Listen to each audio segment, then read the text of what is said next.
Let's get started, guys. What is up? My name is Ryan with Staves & Co. And we are here with Dan from Melrose Barrel Pickers. My opinion, the best barrel picking group in Nashville. Thank you. And honestly, some of the best guys I've ever met. There's another club here that's... Anyways.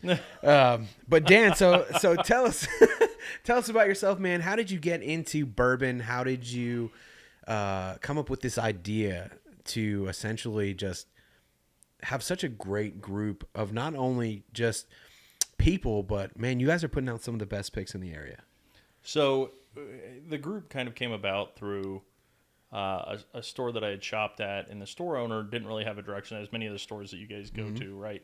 You walk in and the store owner has bourbon, and if you shop with him, you get bourbon. And if you don't, you don't. Right. Right? And occasionally get lucky and find something sitting on the shelf. But to kind of go before that, you ask how I got into bourbon. I started drinking bourbon. That was the first alcohol I ever had. I think I told you guys a story. I was 16 in a state that was state controlled. And I picked a bottle, and I picked the bottle that was a circle, right? So I was like, oh, that one. Like, it's a circle. Like, I guess it's different. I literally asked the guy for whiskey. I was like, I'll take some whiskey, because that's not a dead giveaway that you don't just go pick out a bottle. You just ask. So he sold me something off the top shelf, which turned out to be Blanton's. And I don't even drink Blanton's anymore. As you know, I don't even like Blanton's anymore. But I was shopping at a store, talked to the owner, and he was interested. He liked bourbon, was supportive, and KP. Yep. And he was like, I'll sell it at retail. I'll sell my bottles at retail. But I don't really know how to get into this. I don't know how to do picks. I don't know how to do all of that. I agreed to do the picks if he gave us the bottles at retail, if he did allocation at retail. So that kind of started it. And the reason that I pushed so hard for the retail and getting allocated bottles out at retail is because people can't afford. I don't ever want somebody to go into Melrose and be like, I can't afford a pick because you're charging $20 over secondary. Yeah. Even if we go into the whole, let's do this for charity, I don't like charging over, because I don't ever want bourbon to be restrictive. I don't want somebody to be able to not do something with their family or pay a bill because they're buying a bottle. I think that's stupid. And that's why I push so hard, because I've been broke before. I know what it's like to be broke and be like, okay, I can't afford a bottle right now. But all of our picks, we try to do them as close to retail as possible. Yeah. And then at the end of the year, you know how I've told you the story of the parties. We have a giant party, and everything's sold at retail for secondary, instead of secondary for the allocated bottles. And that's, the store that you guys chose, KP's awesome. KP's awesome. KP's a great guy. Colonial here in Nashville, great store. It's not going to be your most giant store, but the selection there is incredible. He does. He puts a lot of effort into it, and he, like, if you ask for something that's not like allocated, even if it's just wine and stuff, like, he'd be like, I have buddies that their wife will ask for wine. He's like, all right, yeah, I'll get it shipped in, and he'll get a case. If you ask for 2 bottles, he'll get you a case, and then he'll put the rest on the shelf. He does a good job. The store is so small; it's been caused some issues because it's restrictive. Like, we can't have parties, we can't really do anything because it's very tiny. Small. Yeah, we literally have to roll the barrels, because we get all the barrels from the picks. We roll them behind the building, and I have to lock them up, so that's fun. But it's a small building, and it was originally he's only owned it for like 2.5 years. And so, as far as Melrose is concerned, man, the community, and as something that me and you are very passionate about is men's mental health and things like that. And you had posted the video that we just, I kind of threw together on TikTok, and the response for that, just with, some of our mutual friends. Yeah. Knowing that, like, I feel like on some bourbon groups that would be looked over or like hated on, as far as like, man, this isn't bourbon. It's not bourbon. Yeah. I think that I added on to it, like, the veteran proponent of it, like, obviously me being a vet, that the mental health thing was important, but the part that Melrose succeeds at, and I've been very adamant about it from the very beginning, is you can be a part of the group if you're going to be kind to people. Yeah. If you're going to be part of the community, we're not going to fight over picks. We're not going to fight over allocation. We're not going to do any of that. There's not going to be any fighting at all. That's not the goal. It's never been the goal. I think that the community has kind of degraded somewhat in recent years into it's either about bourbon or it's not about bourbon. Right. It's like, that's stupid. Like, we do this. We spend so much time doing it now, right? Like, how many people that watch this have sat in a line for 12 hours with somebody they don't know and been like just talking to them? Why not make friends? Why not enjoy it and be part of a community where you can talk about something besides whiskey, because it makes us sound like alcoholics, right? So, and not that I have anything wrong with talking about it, obviously, but the mental health portion of it is, why not create a community where people know that they're cared about, and it's a friendship thing. And obviously, I met you, and Matt, and everybody, and there's a community that needs to be there. This shouldn't just be, well, I want my store to get this pick or this barrel and do whatever, and if you're in another group, then screw you. Right. That's never been the mentality, and it's painfully been part of the mentality even locally. Yep. I think I've told you pretty much every group in locally is like, all right, you're gone because you run another group. It's like, why? I don't care. Like, I'm not going to steal your. Hopefully people can buy all the picks. I'll continue to buy your picks. I want to try as much of it as physically possible, and as much as we can grow the industry locally, we get more allocation, right? These companies look at it and say, hey, this area is selling a lot of booze. We got to give them more. Yeah. It's not we look at it in the short term and go, oh, I don't like this other group because they got a Buffalo Trace pick. We didn't get one this year because of it. It's like, well, yeah, this year it sucks. Yeah, it's not the greatest thing. But over the long term, that everybody looks at it and says, hey, it's selling out. Because you go into Florida, and you're from Florida. You want to get nothing. Nothing. But guess what? There are places you can stop going to 30A and whatever. Yeah. You'll find Buffalo Trace on the shelf. That's not good. Why? Because they don't necessarily sell it. If you're selling out of everything that they send you, they're going to send you more. And year over year, Nashville's grown. And this town was little when I first moved here 7 years ago. It's tiny, and it's gotten a lot bigger. So I think that the demand has increased so exponentially. A lot of these companies are trying to catch up. And that's one thing too. I mean, we're talking about Nashville, and me coming from Pensacola, which is, we're closer to Alabama than we are Florida. Let's be real. But man, if you found, and we were talking about this in an earlier podcast, if you found Buffalo Trace on the shelf, or an Eagle Rare, or by God, you came across an E.H. Taylor small batch. Yeah. That is like, you had a great day. Yeah. You can walk into 90% of the stores here in town, and it's there. Yeah, you can get it. It's one of those things that Eagle Rare is still relatively hard. E.H. Taylor is definitely hard, but it's not as hard as it was. And what people aren't, I don't think people correlate and go, a year ago it was hard to find. It was impossible, right? Buffalo. I remember when Total Wine opened and Buffalo Trace, you couldn't even get it on the shelf because people were like, oh, it's here, let's buy all of it. And that's cool, but at the same time, people aren't going, hey, did we get more than we got last year? We did. I know we did because of our allocation at the store. Year over year, we're getting more. Buffalo Trace produced more Rip Van Winkle last year than they ever have by over double. Wow. And that's, if you look at the secondary market, it's dropped out. That's why, right? That whole idea of they're producing more, they are playing catch up. And that's, the demand was, nobody can foresee that, right? Nobody can foresee these 22-year-old kids going, oh, the 30-year-old I hang out with drinks bourbon. I'm going to start drinking bourbon. I'm going to get in line and wait for 12 hours and sleep outside. That's not something that any business can foresee. And it's driven the creation of some brands that are new. Yeah. A lot of them are producing the same stuff, right? You got the MGPs and stuff like that. But a lot of stuff is different, and there are people that saw it coming 5 or 6 years ago that are putting juice out now. Ben Holiday, right? Yep. The first Ben Holiday pick I had from One Man Wolfpack was unbelievable, and everything I've had from them has been pretty good. So I did see was it the 6-year Ben Holiday bottled in bond, and I keep passing it up. Is that something that? Yeah, you need to grab it. Okay. So I sold out. It's unfair to say that, I guess. So obviously with Melrose, if I go, hey, this is good, everybody goes, oh shit, I'm gonna go grab that. So I had the One Man Wolf Pack, and I was like, okay, it's a One Man Wolf Pack pick. Of course, it's gonna be good. Yeah. And then Seth, who you met, yep, and your video that you did with the Melrose bottle, Seth was like, no, it's all pretty good. Try it. So I went to the store and got, as soon as it became available here, we got it. And I was like, oh, this is almost as good as a pig. Like, it's just good, and it's their own juice. It's not MGP. So they're producing their own product, and it's they're not the only ones doing it. Yeah. There are plenty of other groups out there. And MGP's not bad by any means. I've done 21 barrels of Penelope, right? Blends, mixes, all kinds of stuff. MGP creates a great product. Yeah. But everybody just wants to go, oh, it's MGP. But there are levels. There are levels. There are levels of MGP.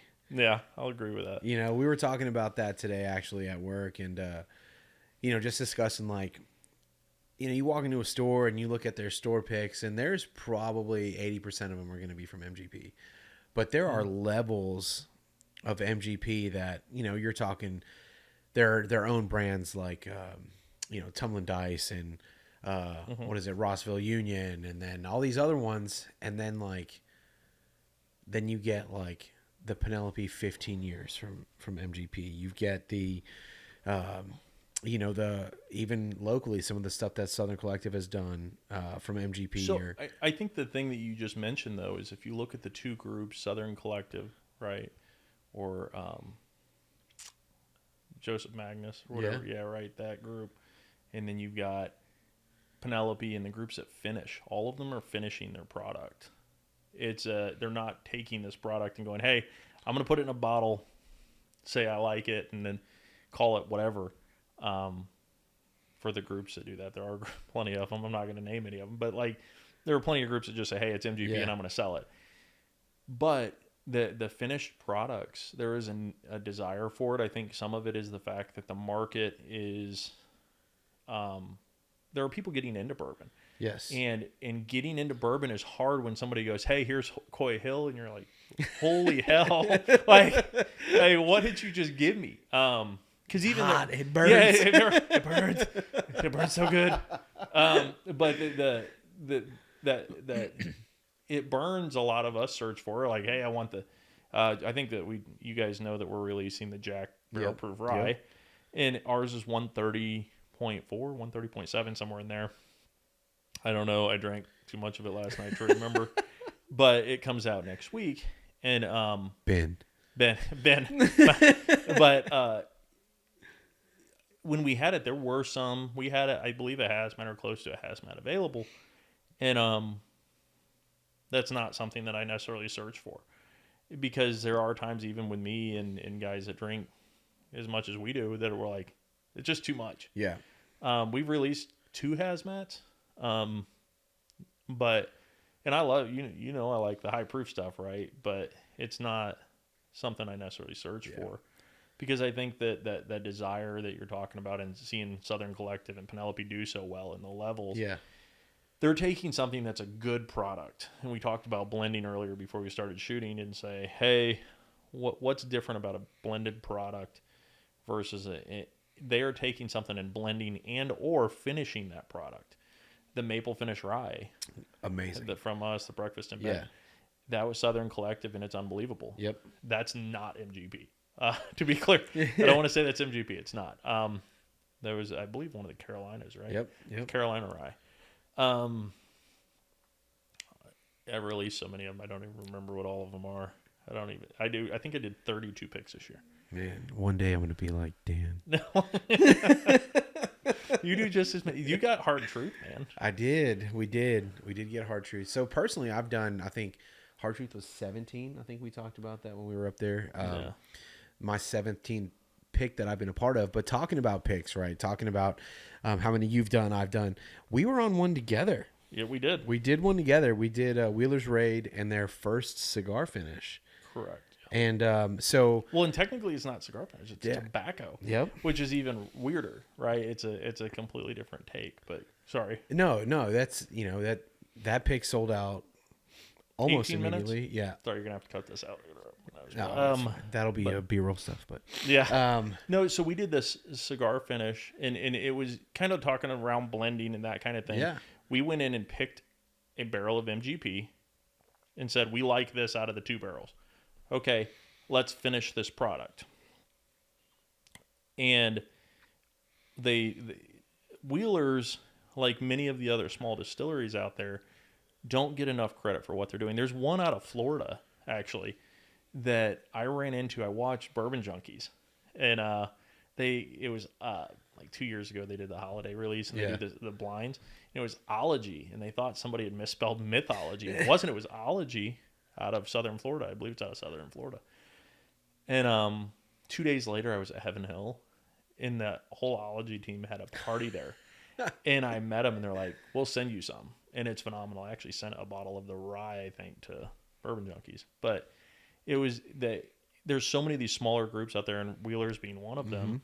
We picked the barrel. They threw the staves into it, which were cured in tobacco leaves, right? It wasn't a traditional like, "Hey, we're going to put in a different type of barrel," and it turned out great. Yeah, it was. I mean, just the picking process was cool, and I was kind of discussing this with Matt, doing another topic for a podcast, but I think this is a really good kind of leeway in. We were both with Dixon when we fresh cracked his new innkeepers there at the Whiskey House. Yes. Very, very intimate setting, and he discussed how, like, the three different tasters of bourbon, and how he had, like, he had kind of levels of, like, there's the people who are like, yeah, this is good, or yeah, this is bad. And then there's the people, and he shared a funny story about Jimmy and Eddie Russell there too. But he was talking about how some people pull out these outlandish tasting notes, right? 100%. And then, he was talking about how they were on that panel, and Jimmy leaned over to him and said, "I don't know about you, Dixon, but I don't put hibiscus and leather in my bourbon." And then he talked about the third kind of taster, which was one of his favorites. And he was like, if you can get your bourbon to attach it to a memory, that is the best kind of taster. So I think the part, and I've talked to you about this before, and I know I've talked to Ross about it, but Ross says the same thing whenever he does his, because I think you went to the one at Whiskey House with him as well. It's bourbon is attached to a memory / an experience. Yes. Not everybody likes pizza, right? Not everybody likes steak. Not everybody likes seafood, whatever.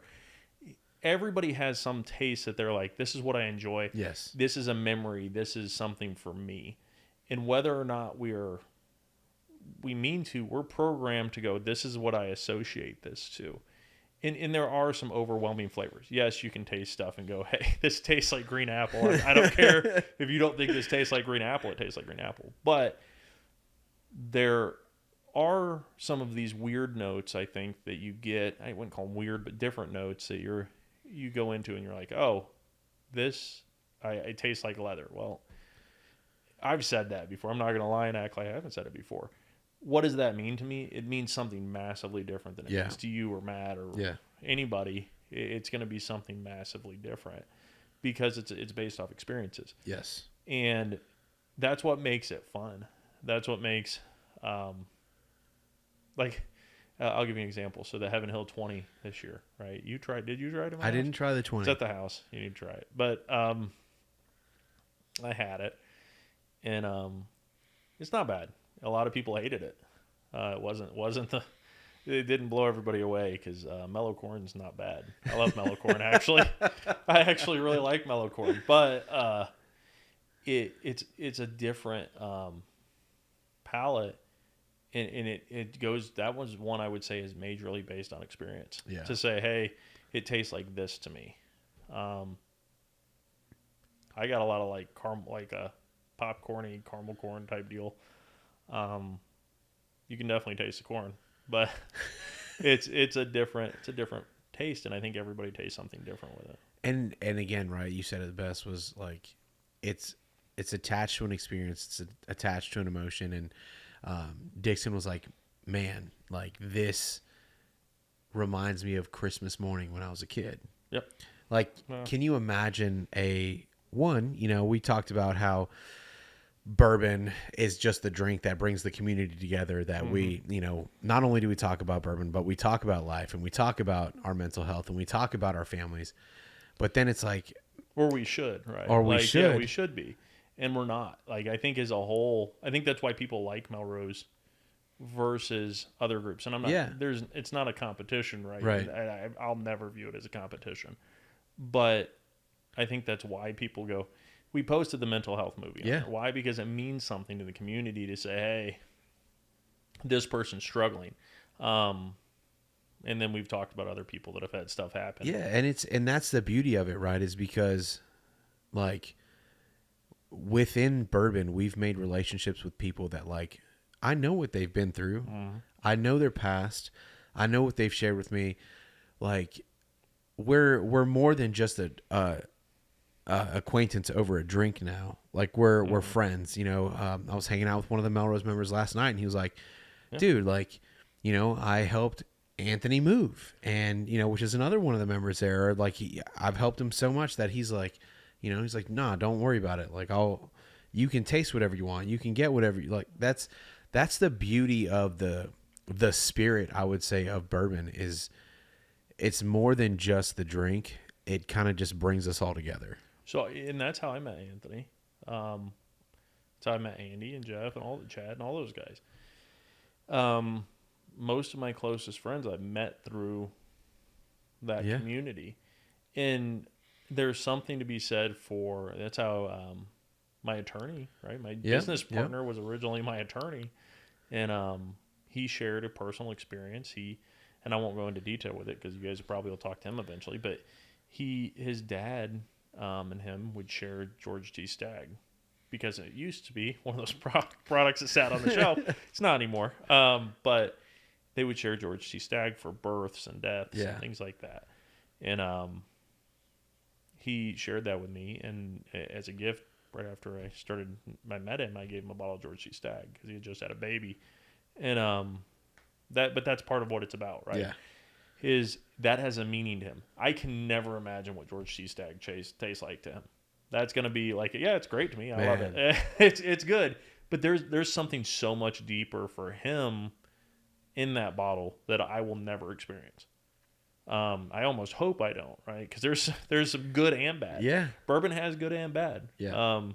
And those experiences are something that you develop over time. And there's people that probably don't drink certain things. I didn't drink Four Roses because of my experiences on Four Roses. Most of that was college stuff, right? In the Army, like, oh, I got drunk off this too many times. But that the experiences, good and bad, are there, and you're never going to be able to replicate that. You don't want to. It's not about replicating. It's about having something of your own. Yeah.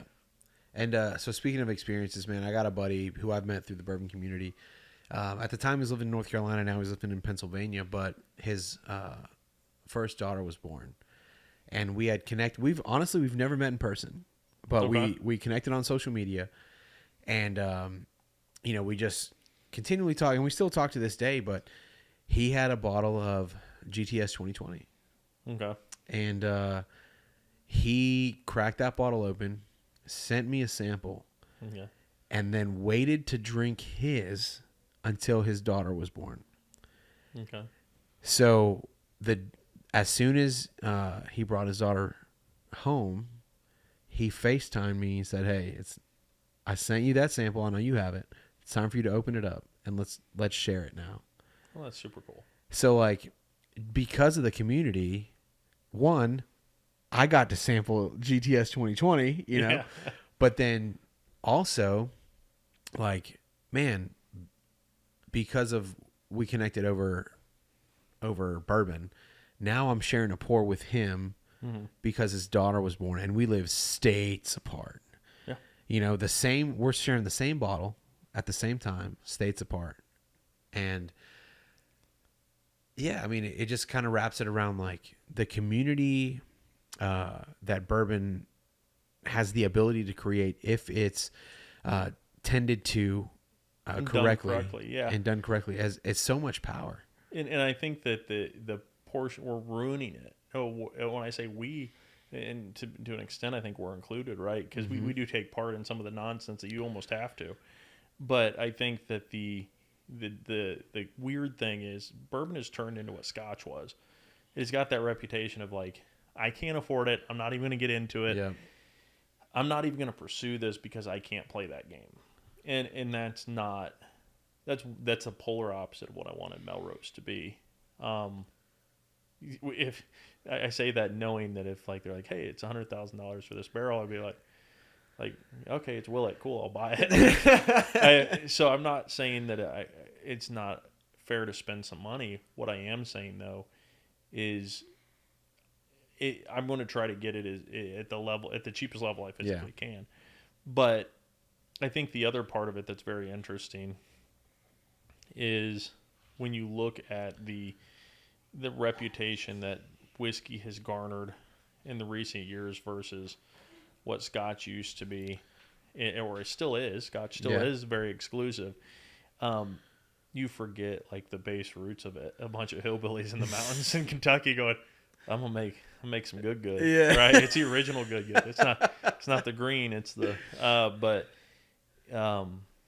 Tyler Childers did that song recently, the Sour Mash. He did that for his friend that died, and it's very base level what bourbon and whiskey used to be, right? Bourbon and whiskey really was get looked down on for some time, and it definitely during the 80s, but even it wasn't considered old money. If you ever read, there's a book you should read, George Remus, right? So Remus in the book, and it's a biography, had a house party, and he would throw these lavish parties to the point of being like, what's that movie with Leonardo DiCaprio where he's like throws these massive house parties?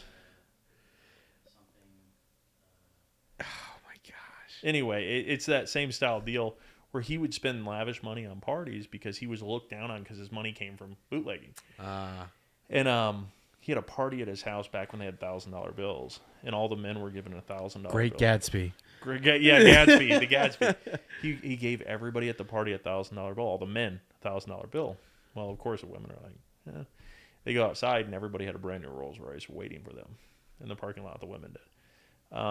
Whether or not that's a true story, like many things with bourbon, right? Right. Like the first double barrel was done at Old Forester because of a fire, which is probably not true. But it's the story they'll tell you at Old Forester. And it's the roots of bourbon is very different and deep in where it came from.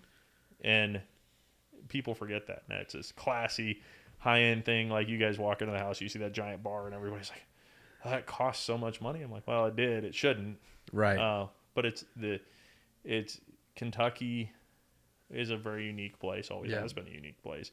And bourbon was never meant to be something that was exclusive or domineering, I guess, would be a good word for it. Because it's like, oh, you're just that guy. Like, that mentality. If you want to instantly not be friends with me, and I will say it, if you want to instantly not be friends with me, make bourbon unattainable or unfriendly.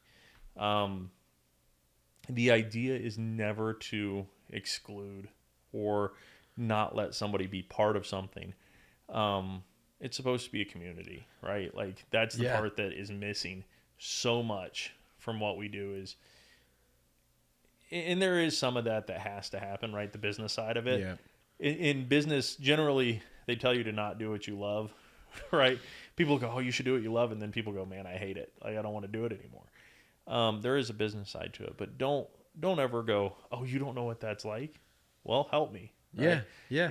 You guys do the TikTok stuff. I'm nowhere near, obviously this will end up going on TikTok, but people go, well, why don't you share something? It's like, well, sure, I will. But I think that the reason that people act that way towards it and go, well, then send me a sample. They don't expect you to say yes. Right. They are so used to people going, man, this GTS is great. You'll never have one. Ha ha. Like, it's not the mentality that me or my friends have. And there's a community portion of it that's so missing that people just don't expect it anymore. And that's the one thing again, right? You know, and we've kind of dove into this like communal aspect of bourbon, but specifically for me here moving to Nashville, getting connected with you and the other guys from Melrose, man, I've had more opportunities to do some epic things, right? Dixon Deadman and going to the whiskey house, which was like a bucket list thing. Now it's just a regular thing. Yeah. But anytime I've hung out with you or Anthony or anyone from Seth, anyone from the whiskey house, it's like, oh, you want to try this? Absolutely. Yeah. It's never been like, nah, man. You know? And there's levels to it, right? Like, they're not even levels, but like etiquette, right? They want you to go show some respect. Don't pour a 2-ounce pour of a Right. 1906 E.H. Taylor, right, or whatever. But at the same time, if you're respectful of the what they are looking for, you can try whatever you want. Yeah. In Whiskey House is a very cool experience. It is, but at the same time, they're so careful about it initially, I think, because of how people do act. Yeah. People are stupid about it. It's the the F cancer bottle. Yep. Well, fuck cancer bottle. However you want to, what you want to edit that out, but Brian hey, they put it out. Penelope That puts is it true. out as a They product. did. And a perfect example of community is Brian at 10 locally. His wife passed away from cancer unexpectedly at a very young age. He now works for Penelope, but at the same time, they did that bottle prior to. And that's the kind of stuff. I think one of the reasons that Penelope is so successful is they don't try to make it anything crazy. We'll see if that changes now that MGP's bought them. But what they do is very much tailored towards new/young drinkers. It's a finished product.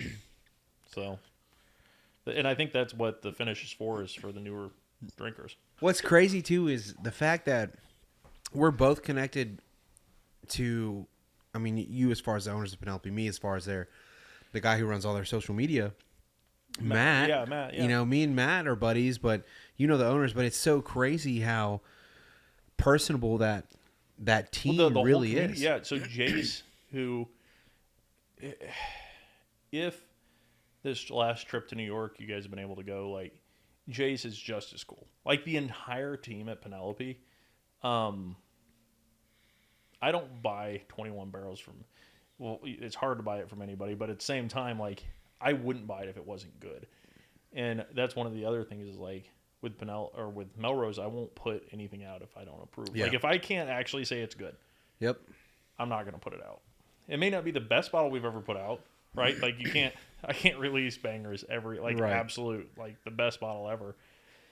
But I have had bottles that I'm like, man, I don't know how I feel about this, right? And people come to me and go, I think that's the best one you've ever released. It goes back to the experience portion of it. But that entire community is exactly what I want bourbon to be. Mike and Danny at Penelope, the owners, or used to be owners, now they're, I guess, the managers or whatever, since MGP bought them. But those are like two of the best guys to ever work with. And then Jace, who does the barrel program, once again, one of the best guys to work with. And then I've only met Matt 3 times, I think, all at bourbon events. Matt's super cool. I've done the lives with him with you guys. He's a lot of fun. It's exactly what. And Brian at 10. Yeah. Brian is arguably one of the coolest guys in Nashville. Like, he is super nice. He's kind. And that's what you kind of want. And that's what you expect out of a bourbon company. And they deliver on that big time.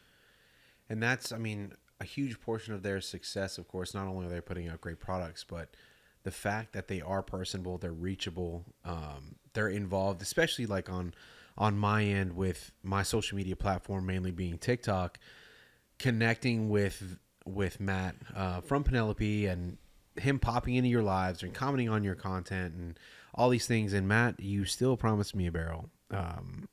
I'll go with him. I will actually go with him. It needs to come soon, so I can I can claim 22. Yeah, but I think they price their products the right way too. Or historically, like I said, this is all going to be up to. I hate to say it that way because I love the guys so much, but obviously they're not. It's MGP, so you don't know what's going to happen. But they price their products at a point where it's like, you can't. What can you negatively say about Penelope, right? Like, the products priced well compared to anything out there, unfinished products out there, and they're finishing it for that. What's another toasted bourbon that you can get? Good toasted bourbon, to be clear, good toasted bourbon you can get for $65. Like, you're not going to get Michter's. It's allocated.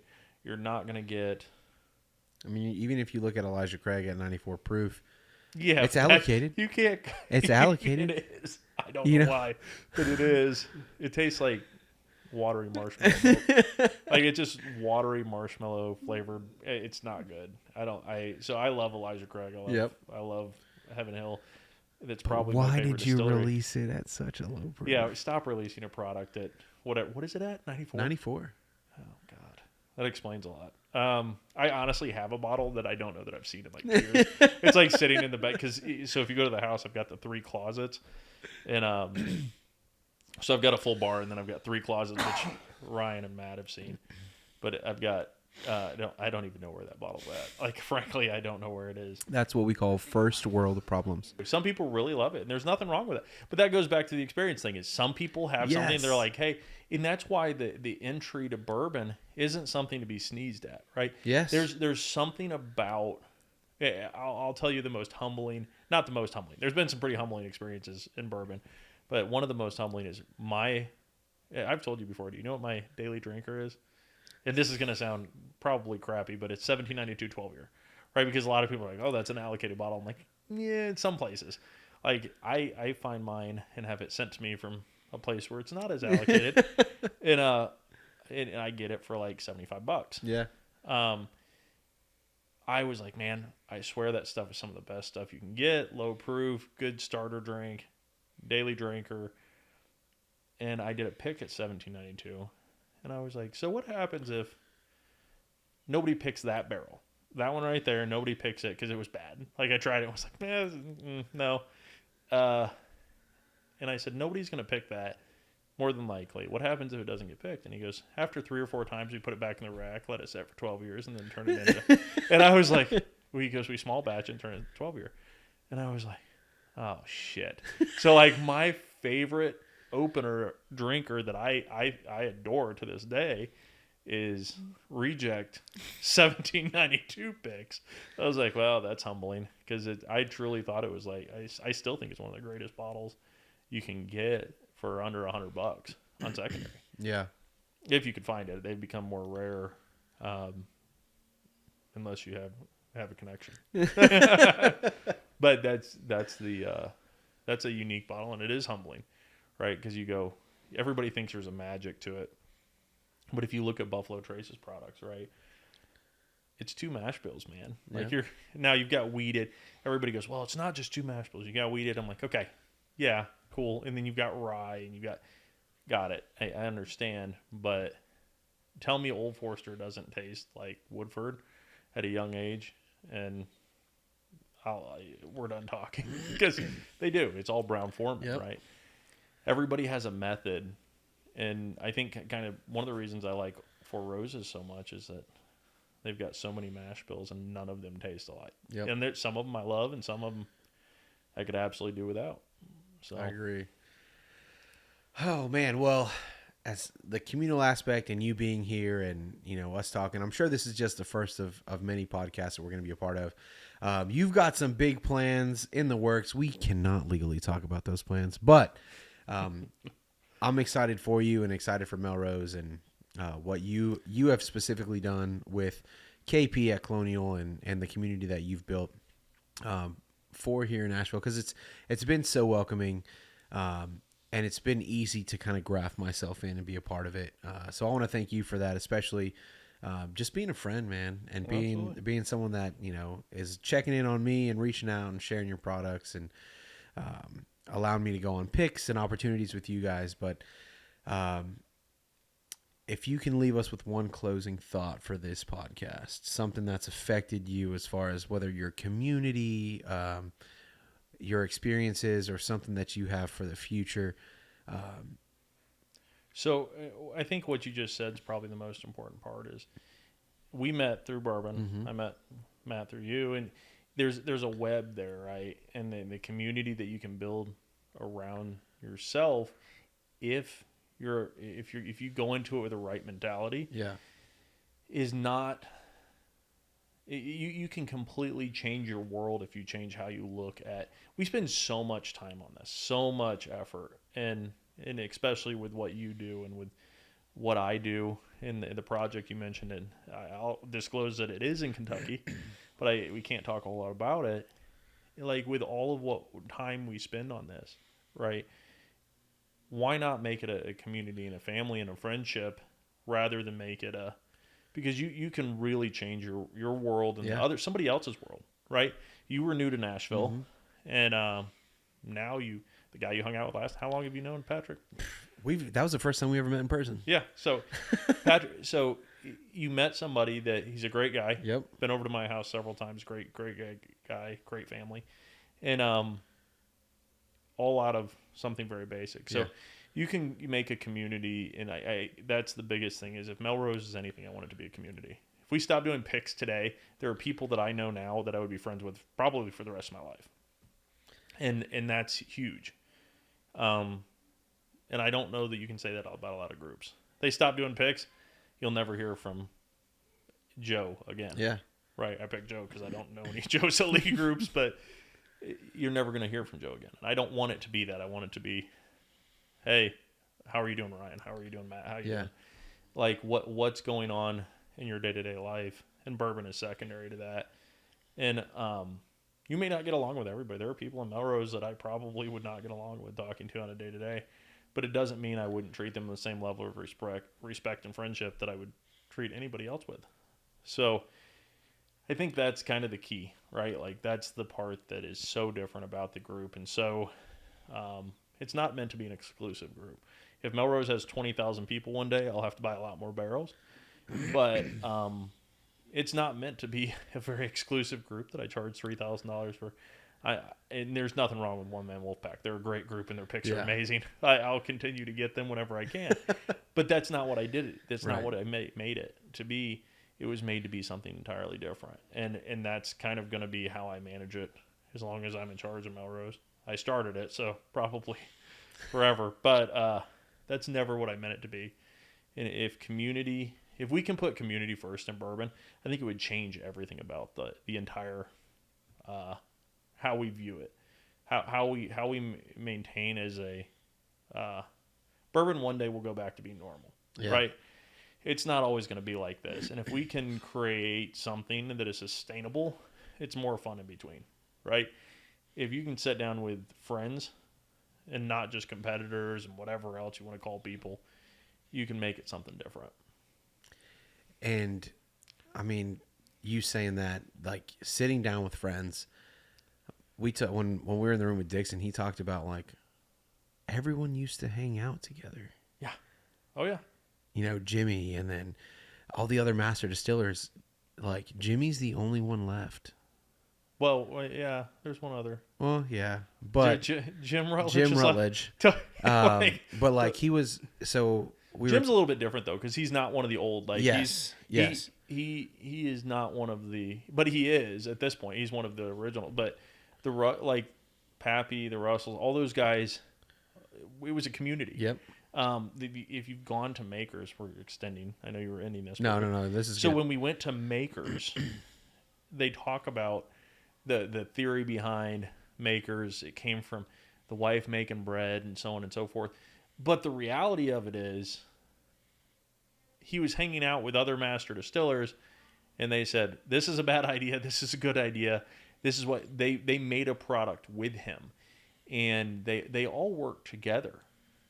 Stitzelweller is so sought after, but Stitzelweller used to be the MGP, right? Like Stitzelweller was in everything.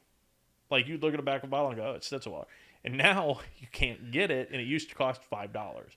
Like literally with that newspaper article that we had from the Melrose, that wasn't Stitzelweller. I wish it was, but that bottle was $5.65, and I paid $8.50 for it. But the idea that they all used to spend time together and bounce ideas off each other, it was a community. It's always been a community, and we've changed that somehow.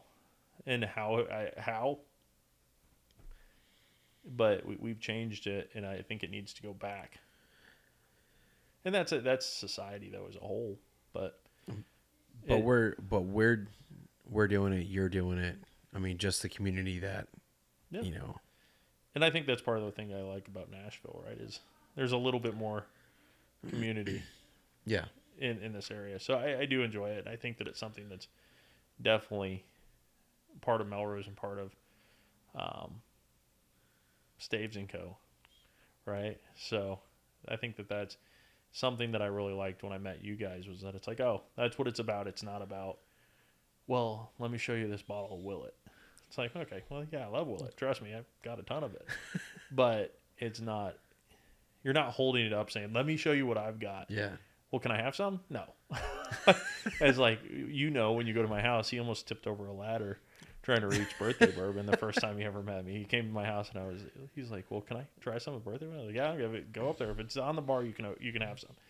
And about tipped over the ladder doing it. But that's what it's about, right? Is sitting down having, hey, I've not had like Hard Truth. I'll be truthful with you. I've only had 2 bottles ever. When the pick comes in, that's what I want to try it. Why? Yeah. Because it's an experience. And I would love to go do a pick there. Like that is one of the, like, love to do a pick with those guys. That place is gorgeous, man. Is it? Gorgeous. See that, but that's the kind of the stuff that it's just a new experience.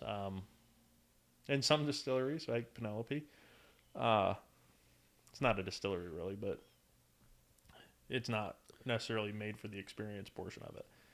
Whereas Hard Truth and some of those places like Castle and Key. Yeah, oh yeah. I don't love their juice currently because it's young, but Castle and Key's gorgeous. Yeah. So. Oh man, well there you have it, guys.